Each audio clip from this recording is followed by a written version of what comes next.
नमस्कार, छत्तीसगढ़ कौशल्या भूमि में आप सभी का स्वागत है। मैं हूं आपके साथ प्रज्ञा मिश्रा। बुलेटिन की शुरुआत करेंगे बड़ी और अहम खबर के साथ। तो सबसे पहले बात कर लेते हैं बलौदाबाजार नगर में हरतालिका तीज का पर्व अत्यंत श्रद्धा और हर्षोल्लास के साथ मनाया गया। सुहागन महिलाओं ने निर्जला व्रत रखकर भगवान शिव और माता पार्वती की पूजा अर्चना की, साथ ही अपने पति की दीर्घायु, सुख, समृद्धि और संतान प्राप्ति के लिए आशीर्वाद भी मांगा। आपको बता दें, मंदिरों में विशेष रूप से भगवान शिव का दूध, फूल, दुर्वा और जनेऊ से अभिषेक कर पूजा भी की गई। महिलाओं ने शिव पार्वती की 16 श्रृंगार से आराधना की और रात्रि भर जागरण कर भजन कीर्तन में भाग लिया। सुबह महाआरती के साथ उपवास नगर के सभी प्रमुख मंदिरों में भजन, संध्या, कीर्तन और विशेष कार्यक्रमों का आयोजन किया गया, जिसमें भारी संख्या में महिलाओं ने भाग लिया। आपको बता दें, पूरे नगर में भक्तिमय वातावरण बना रहा। ऐसी मान्यता है कि जो महिलाएं इस दिन पूर्ण श्रद्धा और नियम से व्रत करती है, भगवान शिव उनकी समस्त मनोकामनाएं पूर्ण करते हैं।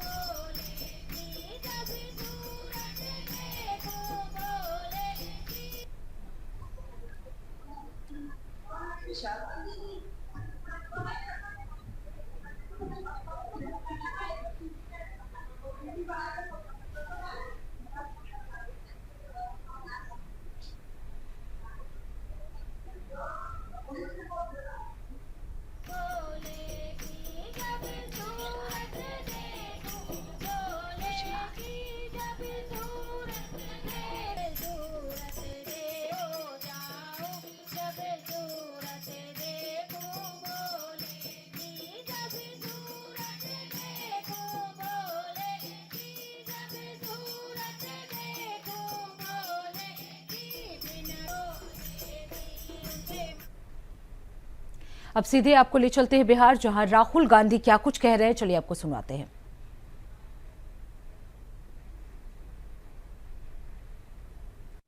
ओपिनियन पोल आते हैं और उस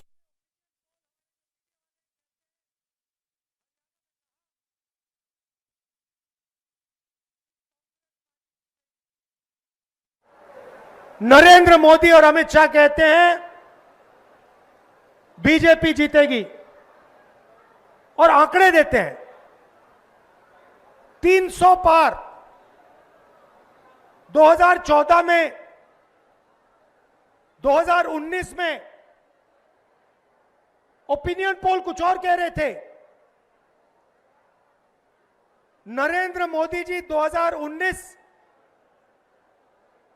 के चुनाव के बाद रिजल्ट आने से पहले प्रेस कॉन्फ्रेंस करते हैं, कहते हैं 300 सीटें आएंगी।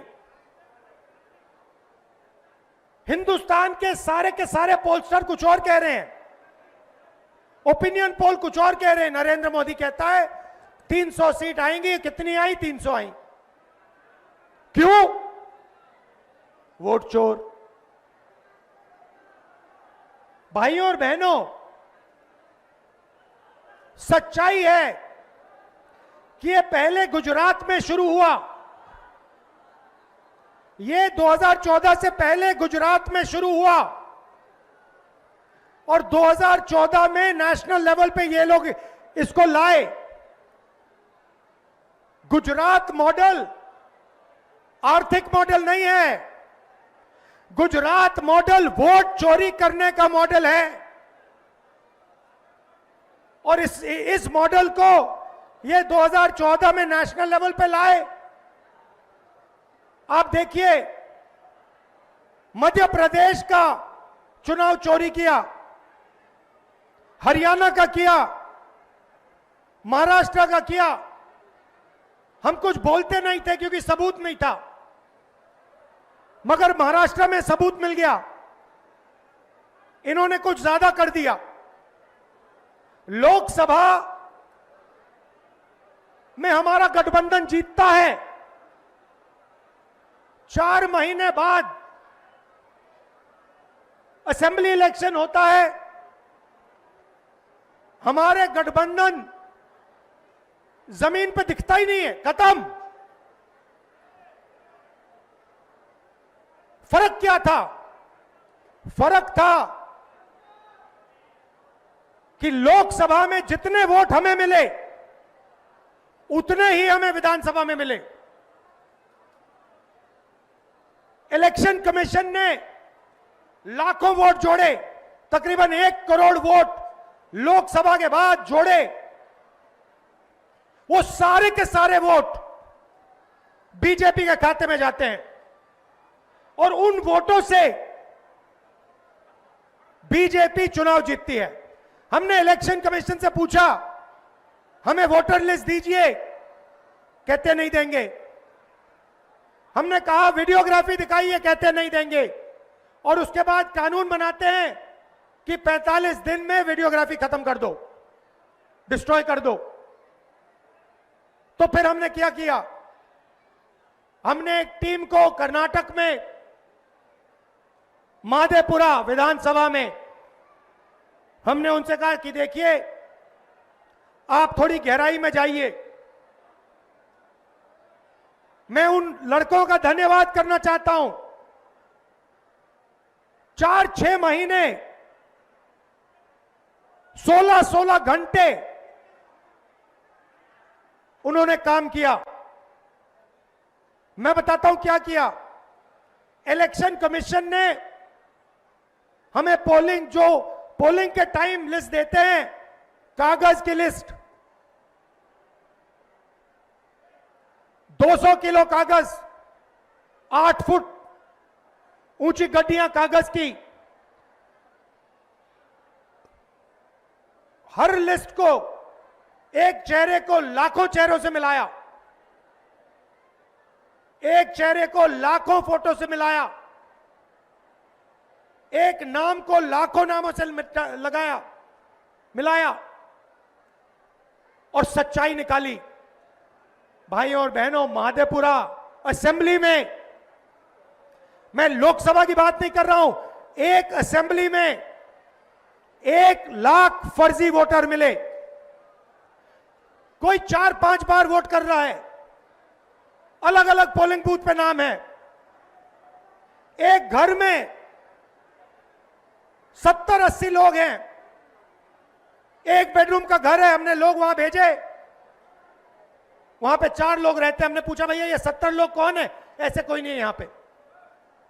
डुप्लीकेट नाम, हजारों डुप्लीकेट नाम, 1 लाख फर्जी वोट। भाई और बहनों, माधेपुरा में 7 असेंबली है। तो वोट चोरी यात्रा के दौरान राहुल गांधी को आप मुजफ्फरनगर से लाइव सुन रहे थे। अब रुक कर लेते हैं खबरों की ओर। बीजापुर मुख्यालय से जुड़े करीब 100 गांवों का सड़क संपर्क लगातार बारिश के कारण पूरी तरह से टूट चुका है। जिले भर में हो रही लगातार बारिश से सभी नदी नाले उफान पर हैं, जिससे जनजीवन जो है वो बुरी तरह प्रभावित हो रहा है।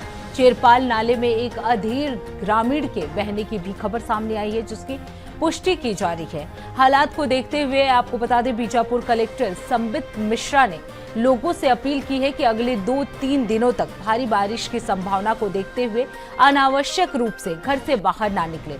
प्रशासन ने बाढ़ नियंत्रण को लेकर सभी आवश्यक तैयारियां कर ली हैं और हालात पर लगातार नजर बनाए रखी हुई है।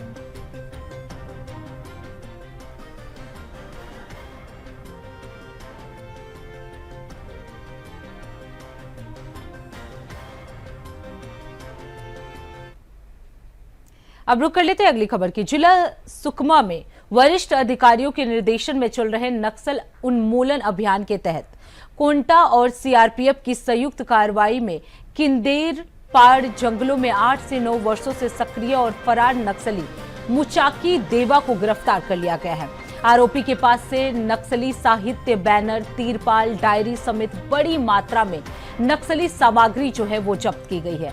पूछताछ के मुताबिक मुचाकी की संलिप्तता 3 गंभीर घटनाओं में पाई गई। बिजली विभाग और बीएसएनएल कर्मचारियों के साथ मारपीट और लूटपाट और उसके साथ ही पुलिस पार्टी पर आईईडी ब्लास्ट करने का प्रयास। उनके खिलाफ थाना कोंटा में पहले से ही 3 मामले दर्ज हैं और न्यायालय से स्थायी गिरफ्तारी वारंट भी जारी था। गिरफ्तारी के बाद आरोपी को न्यायालय में पेश कर जेल भेज दिया गया है।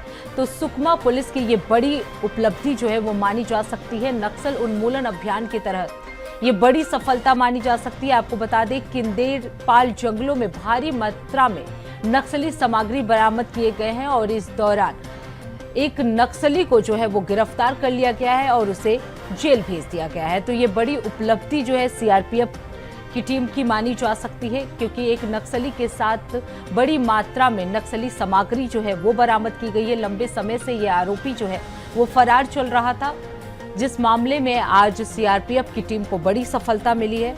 नक्सली उन्मूलन कार्यक्रम के तहत लगातार अभियान चलाए जा रहे थे और इस अभियान के तहत इस आरोपी को जो है वो गिरफ्तार कर लिया गया है।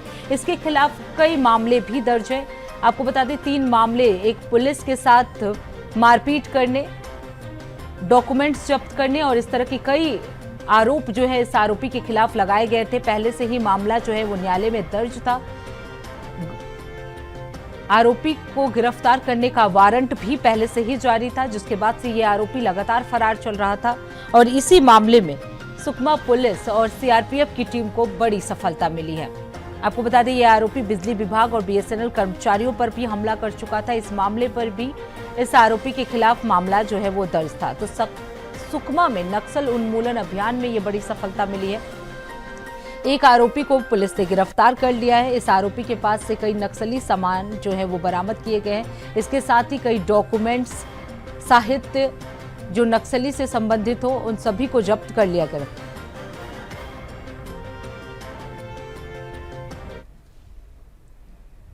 अब रुक कर लेते हैं अगली खबर की। बलौदाबाजार जिले पुलिस आने वाले धार्मिक पर्व गणेश चतुर्थी 9 दुर्गा को ध्यान में रखते हुए नगर में शांति व्यवस्था बनाए रखने के लिए कड़ी तैयारी कर रही है, ताकि किसी भी प्रकार के असामाजिक गतिविधि से नगर का सौहार्दपूर्ण माहौल प्रभावित ना हो। आपको बता दें आज सिटी कोतवाली की पुलिस ने असामाजिक तत्वों, गुंडों और अपराधियों को बुलाकर सुबह शाम थाने में हाजिरी देने के निर्देश दिए हैं। ये कार्रवाई इसलिए की गई है क्योंकि छत्तीसगढ़ में गणेश और नवदुर्गा पर्व के दौरान भारी भीड़ होती है, जिससे ये बदमाश पॉकेटमारी, उठाईगिरी और चैन स्नैचिंग जैसी घटनाओं को अंजाम देते हैं।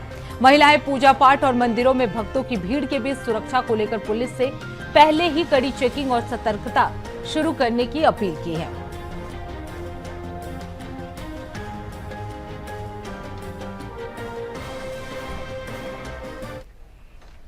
अब रुक कर लेते हैं अगली खबर की। छत्तीसगढ़ के बस्तर संभाग में भारी बारिश के बाद बाढ़ जैसी स्थिति उत्पन्न हो गई है। आपको बता दें कई गांवों में जलभराव के कारण जनजीवन जो है वो पूरी तरह से अस्त व्यस्त हो गया है। इसे लेकर मुख्यमंत्री विष्णुदेव साय ने बाढ़ की गंभीरता को देखते हुए जापान प्रवास के दौरान ही टेलीफोन पर बस्तर संभाग के अधिकारियों से चर्चा की और सोशल मीडिया प्लेटफॉर्म एक्स पर इसकी जानकारी शेयर की। मुख्यमंत्री ने अधिकारियों को राहत और बचाव कार्यों में तेजी लाने के निर्देश दिए हैं। ग्रामीण इलाकों में हेलीकॉप्टर और नावों की मदद से रेस्क्यू ऑपरेशन चलाए जाने की भी निर्देश दिए हैं। आपको बता दें पिछले 24 घंटों में 68 से अधिक लोगों को सुरक्षित कर बाहर निकाला गया है। प्रशासन जो है वो लगातार हालात पर नजर बनाए हुए है और प्रभावितों को राहत शिविरों में पहुंचाया जा रहा है।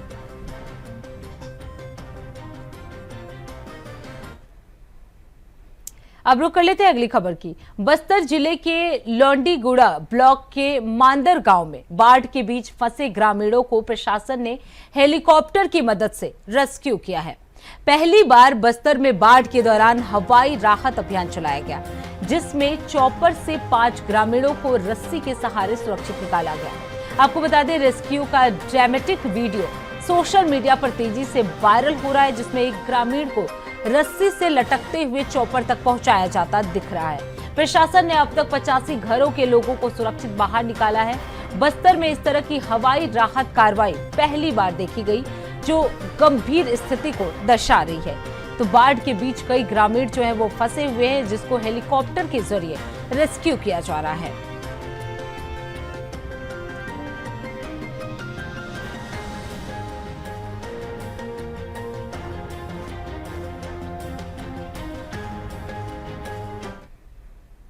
अब लोग कर लेते हैं अगली खबर की। बलौदाबाजार जिले के ग्राम सरकी पार में करंट लगने से एक दर्दनाक हादसा हो गया। आपको बता दें बारिश न होने के कारण खेत में ट्रांसफार्मर से सीधे बिजली सप्लाई तक खेत ले जाने के दौरान 40 वर्षीय किसान शत्रुघ्न साहू को बिजली का जोरदार झटका लग गया, जिससे मौके पर उसकी मौत हो गई है। पुलिस ने शव को पोस्टमार्टम के लिए भेज दिया और आगे के जांच में जुट गई है। घटना से पूरे गांव में जो है वो शोक व्याप्त है।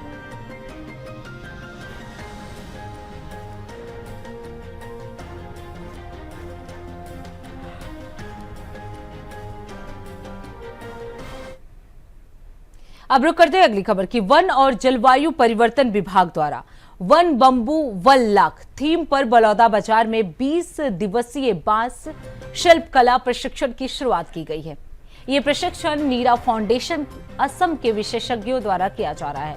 आपको बता दें, वारन वापरा अभ्यारण्य क्षेत्र के आसपास रहने वाली अति पिछड़ी जनजातियों के महिला पुरुष प्रशिक्षण में हिस्सा ले रहे हैं और बांस से तरकी, फुल्ली, मंगलसूत्र, चूड़ी, पर्स, सूप जैसे आकर्षक आभूषण और घरेलू सामग्री बना रहे हैं।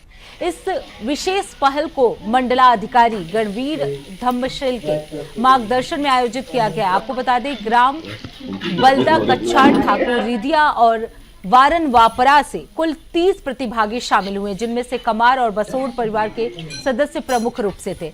प्रशिक्षण 2 चरणों में चल रहा है। विभाग का लक्ष्य है कि पारंपरिक बांस कला को संरक्षित करते हुए इन समुदायों की आर्थिक स्थिति को मजबूत किया जाए। इसके साथ ही प्रशिक्षण के बाद बने उत्पादों को प्रदेश और राष्ट्रीय स्तर के बाजार तक पहुंचाने की योजना भी तैयार की जा रही है।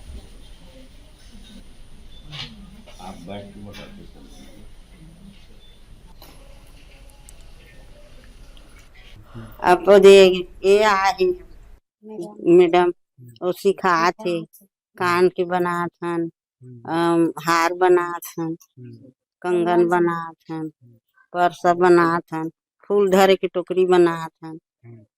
एकर ले का फायदा होई आप मान ले सब? फायदा बेचबो साहब मन का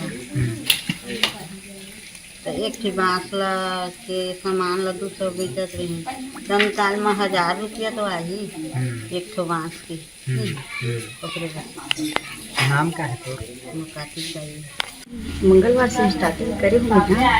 आज 5वां दिन सीखे हूँ। जुम्मा की मैं कान के बनाए ला सीखे हूँ, माथा के बिंदिया बना सीखे हूँ, गला के भी सीखे हूँ और हाथ में जो पहनते हैं चूड़ियों वाला बांस की सीखे हूँ। एक तो बांस में बहुत सारा वैरायटी बन जाती है, जो कि बहुत फायदा है। आगे चल के हमारे लिए रोजगार के सहायक बनी, जो कि आमदनी बहुत ज़्यादा हुई है। और घर में का है खाली पीली रथान या तो फिर दूसर के काम वगैरह जाथन, ऊपर से अच्छा इला सीखो घर में ही आमदनी मिली, हमला बाहर जाए की जरूरत नहीं पड़ी। अब रुक करते हैं अगली खबर की। खबर करगी कला गांव की है, जहां एक बार फिर भालू के हमले की घटना सामने आई है। आपको बता दें, इस दौरान एक अधेड़ किसान पर भालू ने अचानक हमला कर दिया। वहीं हमले में किसान के माथे और पैर में गंभीर चोटें आई हैं। घायल किसान को तत्काल मरवाही सामुदायिक स्वास्थ्य केंद्र में भर्ती कराया गया है, जहां उसका इलाज जारी है। वहीं जानकारी में पता चला कि जब किसान सुबह खेत की ओर जा रहा था, तभी झाड़ियों में छिपे भालू ने उस पर झपट्टा मार दिया। हमले के दौरान किसान ने साहस दिखाते हुए भालू से धक्का मुक्की की और किसी तरह खुद को बचाया। यदि समय रहते किसान ने प्रतिरोध नहीं किया होता तो बड़ा हादसा हो सकता था। क्षेत्र में भालू के हमले से 3 लोग घायल हो चुके हैं। इससे ग्रामीणों में डर और दहशत का माहौल जो है बरकरार है। वहीं स्थानीय लोगों की शिकायत, वन विभाग की टीम मौके पर पहुंच गई है और निगरानी अभियान शुरू कर दिया है।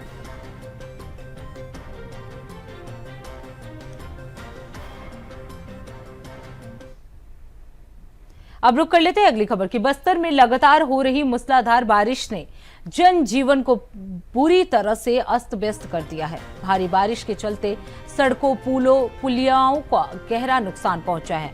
आपको बता दें, सुकमा दंतेवाड़ा सीमा पर स्थित मीचवार कुकानार सड़क पर बना पुल पानी के तेज बहाव में पूरी तरह से ध्वस्त हो गया, जिससे इस मार्ग पर आवागमन पूरी तरह से बाधित हो गया है। इसी बीच दरभा क्षेत्र से एक दर्दनाक हादसे की भी खबर सामने आई है। आपको बता दें, राष्ट्रीय राजमार्ग 30 यानी NH 30 पर दरभा के पास एक स्विफ्ट डिजायर कार तेज बहाव में बह गई। वाहन में सवार एक तमिलनाडु निवासी परिवार यात्रा कर रहा था। कार में 4 लोगों में से ड्राइवर ने किसी तरह तैरकर अपनी जान बचा ली, लेकिन दंपति और 2 मासूम बच्चों की मौके पर मौत हो गई है। स्थानीय प्रशासन और आपदा प्रबंधन दल राहत और बचाव कार्यों में जुटे हुए हैं। मृतकों के शव बरामद कर लिए गए हैं और उनके परिजनों से संपर्क किया जा रहा है। क्षेत्र में अभी भी बारिश का सिलसिला जो है वो लगातार जारी है। प्रशासन में लोगों को परेशानी हो रही है। तो फिलहाल छत्तीसगढ़ कौशल्या भूमि में बस इतना ही। देश दुनिया की तमाम बड़ी खबरों के लिए देखते रहिए इंडिया वॉइस। तब तक के लिए नमस्कार।